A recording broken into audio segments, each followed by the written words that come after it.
Today, the people of Israel are under attack, orchestrated by a terrorist organization, Hamas. In this moment of tragedy, I want to say to them and to the world and to terrorists everywhere that the United States stands with Israel. We will not ever fail to have their back. We'll make sure that they have the help their citizens need and they can continue to defend themselves. You know, the world's seen appalling images. Thousands of rockets in the space of hours raining down on Israeli cities. When I got up this morning, started this at 7:30, 8 o'clock, my calls. Hamas terrorists crossing in Israel, killing not only Israeli soldiers, but Israeli civilians.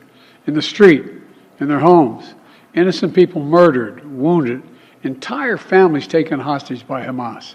Just days after Israel marked the holiest of days in the Jewish calendar. It's unconscionable.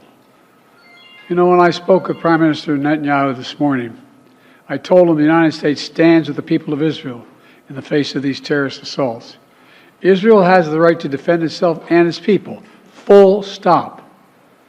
There's never justification for terrorist attacks. And my administration's support for Israel's security is rock solid and unwavering.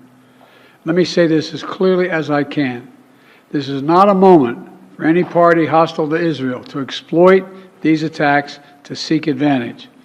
The world is watching. I've also been in contact with the King of Jordan, spoken with members of Congress, directed my national security team to engage with their Israeli counterparts, military to military, intelligence to intelligence, diplomat to diplomat, to make sure Israel has what it needs.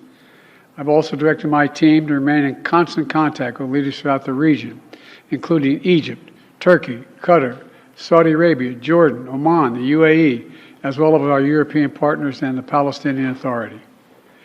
It's also a terrible tragedy on a human level. It's hurting innocent people. Seeing the lives that have been broken by this, the families torn apart, it's heartbreaking. And Jill and I are praying for those families who've been impacted by this violence. We grieve with those who've lost their loved ones, lost a piece of their soul. We have hope for swift recovery for many who have been wounded. But we're going to remain in close touch with Prime Minister. I personally am going to remain in close contact with Prime Minister Netanyahu as this situation continues to develop.